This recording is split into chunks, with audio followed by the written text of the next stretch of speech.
I would not add be afraid. I would add that when you decide to put yourself out there, have a support. Find someone that can support you for that in those times when you're not sure about your actions or a result that you got or didn't get. And not just with your work, in your I had an interest in your personal life as well, and you weren't afraid to share things with them. I guess there's a lot of literature at the moment around a safe workplace where you feel that you can speak up and say something. You should be able to, right? You should totally be able to. It's a good point. One of the things that I like to share is I'm a guy that works in the trenches. That's how you and I met. As I work in the trenches with businesses that have hired me to come in as attitude coach. Do I work on attitude? No, I work on the culture of the business. And when I talk about being in the trenches, I physically would go with staff to go do something or to speak to a customer or to be part of that process, to be that, as you say, that, that bit of security or that safety or somebody there who can support the process. And in many times, even speaking with a general manager of a company and deciding this is what we're going to do in terms of our training this week and in terms of what that looks like for your staff and how we can start to cross sell and talk about product training and the coaching. This is what we're going to do. And I'm going to buddy people up. And, like I bring in my own flair with that, bringing an attitude coach, because I like to see the culture of the business change and evolve, but it's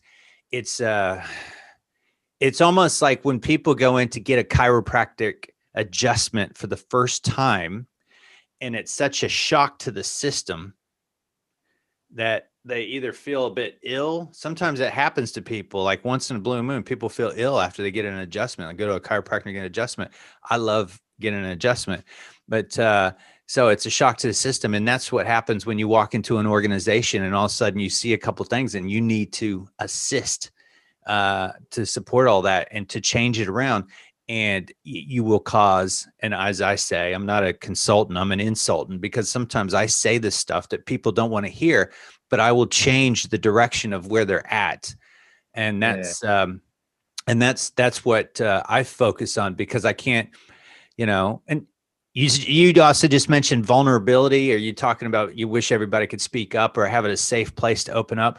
I have, and many times in situations, opened my mouth up in front of a ton of people in a boardroom situation and have been very vocal. And I could tell there's quiet people in that room that are just like, thank you so much for saying something, because I don't have the guts or the integrity to speak up like that. And sometimes I speak for those people, I speak for those people because they're quiet and they're afraid of what's the outcome. What's the worst thing that's I might get fired. Oh God. Often I've facilitated group work, large groups of managers or leaders, and there's always the quiet ones in the room. And the biggest challenge, I think, or the thing that I have to work the hardest at, is to get that quiet person to express their thoughts and opinions. And the work is about creating an environment where they feel it's safe to speak up. But it takes a lot of encouragement and a lot of, here's an opportunity where I might get a comment from this person who hasn't spoken yet. Let's move over here and try and get that person to get more involved in the conversation. And once they get involved, they start to think, oh, well, no one shot me down, no one laughed at me. So then you encourage them to have another statement. So that's part of the role of a coach or a good facilitator, is to get those quiet people to feel safe enough to say, well, this is what I think. And you know what? It's a good point. And those quiet people, they generally have powerful messages. They have powerful messages, and they're just very conscientious about what they say. And so getting them to speak, and share those thoughts, it's twofold, really. It's great for the group. It's great for the individual. So getting them to be able to open up makes a big difference to a Oh, I company. think it's made the biggest difference in my life is having the courage to speak, doing what we're doing now, Yeah. and not fearing retribution from anyone that for what you're saying or how you're saying it. It takes a while to develop that, the confidence to say, well, I'm going to say what I'm going to say, and if people like it, they'll acknowledge it, and if they don't, well, move on. Hey man, yeah, you're not everybody's cup of tea, right? Neither am I. You eventually find your tribe. You eventually find the people, and exactly, yes. And it's good. And it's good when you're part of that. It's good when you can hang out with those people, that you have those commonalities. I think that's important, and especially in leadership. That's why you keep reading books, or you keep following people, or you keep listening. You become an active listener. Expanding your opportunity to be influenced. We're all trying to influence others in a positive way, hopefully. Yeah. So you've got to be really open to being influenced from a variety of sources, and you never know what's going to resonate with you. It's great. A couple of years ago, I was doing a project in America. I was in Minnesota for 4 months. And while I was there, I joined a gym. Once again, if I'm going to be doing something well, so I left Australia, went there for 4 months. It was actually only going to be like 8 weeks, 8 to 10 weeks. It turned into 4 months, 19 weeks. So during that time, I joined a CrossFit gym, and I met the greatest people ever. I mean, I loved them. I still love them. I follow them on Facebook. I love these people. They're CrossFit 952. I'll put it out there in Minnesota. And, yeah, these people were great. And the owner, every day he would show up, right? This is the owner. Every day he'd show up, and I'd go in there, and he would go through the workouts, the technique, everything that we were doing. And I just thought, this guy is dynamic. He's got lots of great information. I love his encouragement. I love the support that he gives me. And I just said to him, because he's always trying to build the business, get more clients in. And I said, why aren't you filming yourself? You should film yourself, put it on YouTube, and then put that channel out there, and let's call it CrossFit Night. And it's one thing to have the idea. It's another thing to execute that. He's like, no, I don't want to do that. Like, we all become conscientious about stuff. That camera blows you up, the way you feel, as you say, how other people might judge you. And I just said to him, I said, no, you've got to get in front of the camera. You got to get in front. I said, you are fun. You know your stuff. I love it. I said, I would tune in every day just so that I know what more workout I got to do if I couldn't physically be here. And we did a couple goofy videos. After that commentary, we did a couple videos and kind of got into it. And I shared the videos with the other people, and everybody kind of liked it. And it was nothing too crazy. But since then, and we're talking 2 years on, he has just gone and blown things up. He's great on the camera. He's great sharing his story. He's great talking about workouts. He's great at, leading his organization. Like, I love seeing people blossom because they had a little bit of support. They had some encouragement, and they ran with it. And that's the stuff I get excited about. It's like saying, hey, listen, man, I know you're scared, but let's hold hands and let's walk into this together. Let's do this together. And then to see them go, that wasn't so bad. You want to do it again? Well done. Great story. Yeah. So we're on our journey. Absolutely. We're all on a journey. Yeah. Yeah. And we are, right now, in terms of where we're at, one of the things I was thinking about, and I don't know how far down the path you've been looking at it, but some of the stuff I've been reading about, like, I've got a good friend down in Melbourne who's in the retail industry, and talking about trends, talking about some of the trends right now that the retail bricks and mortar really are starting to look at in order to be successful, or in order to keep driving traffic, or in order to increase the customer experience.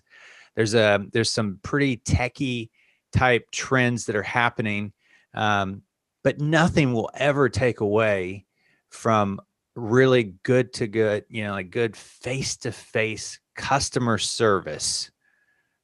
So some of the trends in particular, I don't know, do you follow any of the stuff that you're starting to see open up out there?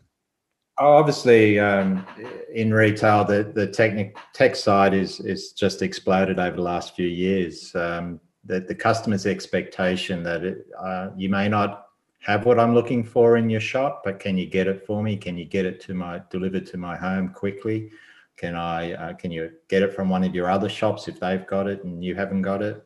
And the skill of the salesperson to quickly do that for them. Because the expectation is, well, I can do it at home quickly myself. So I'm in the shop. You're the expert. You should be able to do it as quick, if not quicker, for me.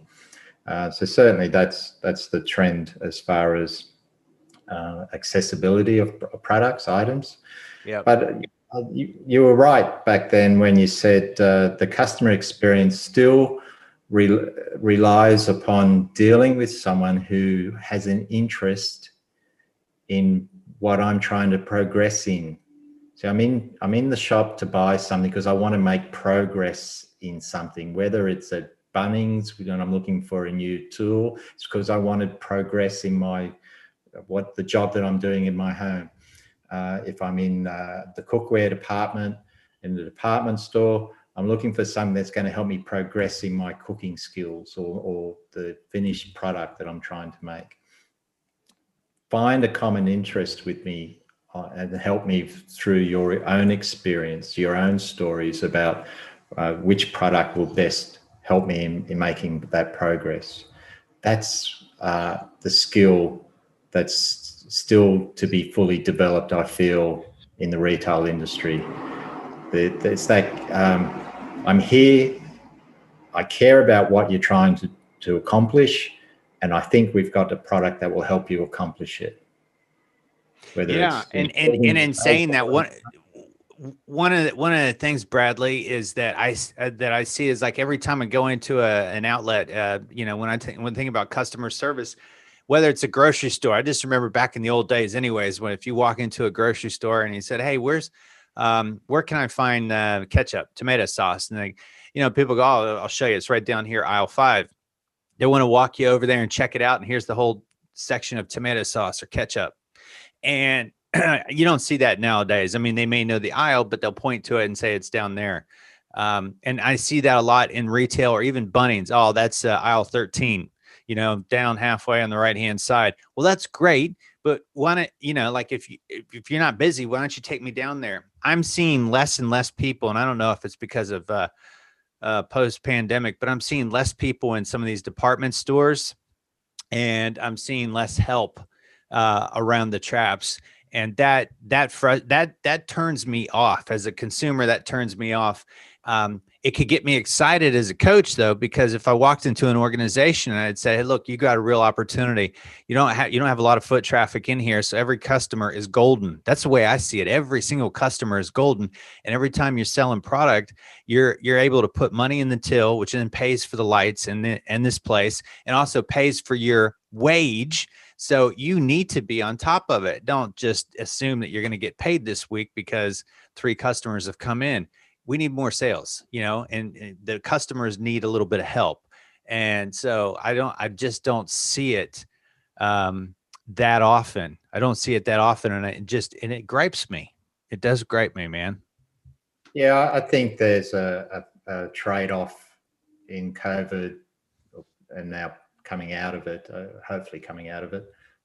There's been this big trade-off of managing your costs and using technology to ensure that you've got the right number of salespeople to meet the customer demand. And there's a lot of back of house work that goes into trying to get that right. We measure out the foot traffic by hour, by day. We know the days where people will come to the shops more than other days. And you know what those days are, obviously Saturday, Sunday. Thursdays, but you might have a shop where Tuesdays, for whatever reason, is a busier day than everything else. So you use that technology to know that you need more employees in your business on those days, in those hours. So if by chance it gets busy when the technology says it shouldn't be, well, obviously then it's a challenge to provide appropriate service. But it comes down to the individuals. I don't know if I've told the story before, maybe I haven't. If I apologise if I'm repeating it, but I had a team member who sold beds. And selling beds is not the easiest thing to do because it's a big decision. It's, thousands of dollars. It's a big decision for people. But he had the most fantastic way of putting customers at ease, finding out as much as he could about their life so that he could recommend the right type of bed to be looking at. But he also asked a lot of good questions. And he had a lady come in one day who was looking for a mattress protector. And he asked her what was the reason for needing the mattress protector. And she said, I think it might make my sleep better. So I'm not getting good night's sleep. And so he asked a few more questions and really came to the point where he said to her, madam, this mattress protector, I could sell you this mattress protector. That's not a problem. That's easy. But it's not what you need. What you really need, I feel, based on what our discussion has been, is a new bed. And she thought about it and said, well, do you think that would make me sleep? Absolutely. The mattress protector is not going to fix a bad bed. So eventually she walked out having spent a few $1,000s and bought a new bed. Now, only a salesperson who cares about the customer, asks the right questions, gets to know more about their reason for being in the shop, can do that. Same in a cookware department. I'm in to buy a slow cooker. Oh, slow cooking. I love slow cooking. What do you plan to cook in the slow cooker? Oh, I was thinking of doing this. Oh, I've done that before. You really need this, this, this, and this.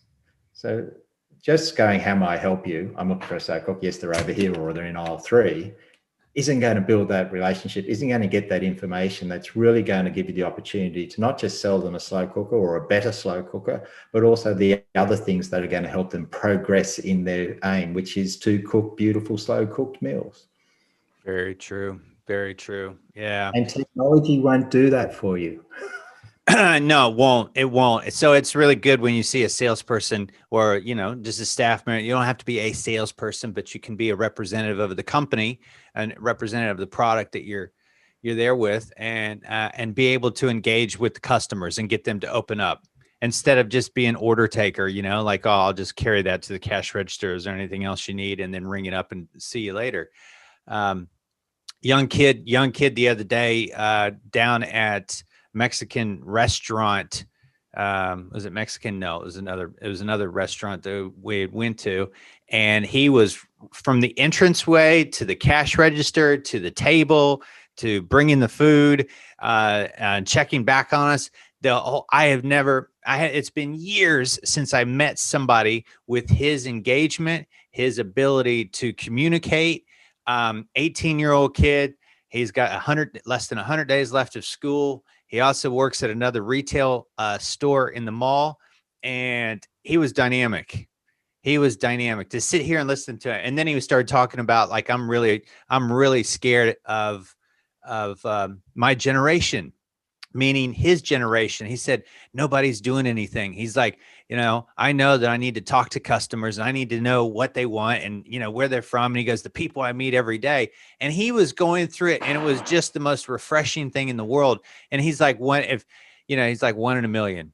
And I just couldn't. I said, dude, you need to be on a podcast, or you need to be selling more products. And and we were talking about that. But, and I'd like to see him on your podcast, Jerrod. Yeah, I'd like to hear about what motivates that guy. Is he being motivated? What's motivating him? It's not the money, probably, by the sounds of it. You know what? He's been busting his ass since he was 14 years old. He told his whole story. His parents, they're both sales, but they're in different fields. I don't even think they're together. But he shared a whole bunch of information, and just dynamic. And I did say, by the way, it would be really fun on my huge audience, because I got a huge audience, I said, I gave him the details, and I said, sometime over the next couple of weeks, we should tee that up, because I would love to. I said his story would be fantastic to share, so that other kids in his generation can go, oh, that's what we should be doing. That's how we should. Jerrod, there's a gap, mate. There's a gap that sort of stories is needed. Because I'm not seeing that. Maybe it exists, but I haven't come across it before. Where you're really finding out what's the purpose that person, that kid, feels in his job, or does he see it as play? You know what? He likes to work. He likes the ability to work. He said he's been talking since he was like 4 years old. He said he likes to see that transaction, but he's bought his first car. He's not asked for any money from his family, his mom or dad. He's bought his first car. He's now saving up for a block of land, right? Wow. 18-year-old kid saving up for a block of land, owns his car, less than 100 days left of school, working 2 jobs. He starts at 5 o'clock in the evening, and then works on it until they finish up and all that. Like, he's got a really strong work ethic, and he's just a super switched on kid, and it's super noticeable. And here I find myself, I'm with my wife, and I find myself, writing a recommendation, sending the recommendation through, and then we got an email back later on from, the company saying, hey, thanks very much for recognizing, one of our staff members. I'm going to pass this information on. We're quite excited. This kid should be he's one of these kids that somebody needs to harness that energy and that skill set and that ambition, that enthusiasm, because that can really turn a culture around. And there are probably other kids that have been hired in that same organization that are definitely, just kind of going through the paces, ho hum, whatever, and churn and burn, stick them, out, but they need to make him. They're the people who suffer inertia, and they just do the job because they did it yesterday and they did it the day before, and they know they're going to get paid. Whereas this kid sounds like someone who sees his work as a purpose to achieve extrinsic rewards, being his car, his block of land, his future. That would be a great story. I'd really love to see that, Jerrod. Well, that's I'll see what I can do to drum that one up, but I think that would be a fantastic one. I mean, I had a chat with my wife afterwards. I said, this guy would be great. It'd be great. It'd be fun just to be able to share, because there are kids out there today that, I know that they get pushed by their parents to do something, and some of them they get hand fed for so many years that, exactly what could potentially happen to them. There's no big moment in their life. They don't have a work ethic. They don't do it. And that frustrates me. I'll go down a rabbit hole talking about that one, but yeah. Anyways, hey, listen, man, as an emerging leader, as a coach and a trainer of emerging leaders, could you use an extra client or two yourself? I'm open to taking on some extra people. Cool. I've got the time. Yep. I've got the passion. I think a lot of younger people, though, are a little nervous of asking. And that's where I'm finding the most. As soon as they ask, I'm all for it. Yep. When can we get together? Let's have a chat. It's only half an hour of my time, which is nothing. I don't charge for my time at the moment. I do it out of passion. If there's something that rewards me in the future, I look forward to that. But at the moment, I'm just keen to sit and talk and give people some knowledge or some advice. It comes back to, Bradley, them executing that action and saying, Mr. Flegg or Bradley, do you mind being a mentor for me? Do you mind helping me through some of my challenges that I have at work? And you're either going to say no, and then they get shot down, or you're going to say yes, and they learn from that by asking. So once again, they have to execute. They got to move forward with it. You just got to ask. We've talked about that before. I've written a blog about it. You've just got to ask. And they don't have to be young people. I've got a mentee that is, well, I won't say her age, but she's not a teenager, that's for sure. And she asked, and I said, yep, let's come around for an hour. And we sat for 2.5 hours. And she got hopefully a lot out of it and left with a lot more confidence, because she's undertaking a leadership path in a later stage of her life. It's just as daunting at that period in her life as it would be for a younger person. It's the same questions. It's the same things they're not, they're nervous about. Will people listen to me? Will they take me seriously? I've worked with these people for a long period of time. Now I'm going to try and be their manager or leader. How do I go about that? How do I deal with the person who's giving me, a hard time about it? All those things we just sit and talk about and put together some plans, introduce some tools that they're not getting introduced to in their day-to-day jobs. You talked earlier about lack of salespeople. Yeah, there's probably a lack on the floors. And they've got a lot of things to get through, a lot of tasks to do. And there seems to be a lot of focus on the tasks because there's not enough people. That's not giving them enough time to introduce the tools and techniques to develop their leadership skills. So they've got to do additional hours in their own time to start working on those things. And then start practicing them in the workplace. So it's big opportunities for people. Thanks for today, Jerrod. Hey, thank you. I appreciate your time, Mr. Bradley Flegg, Leadership Under Construction.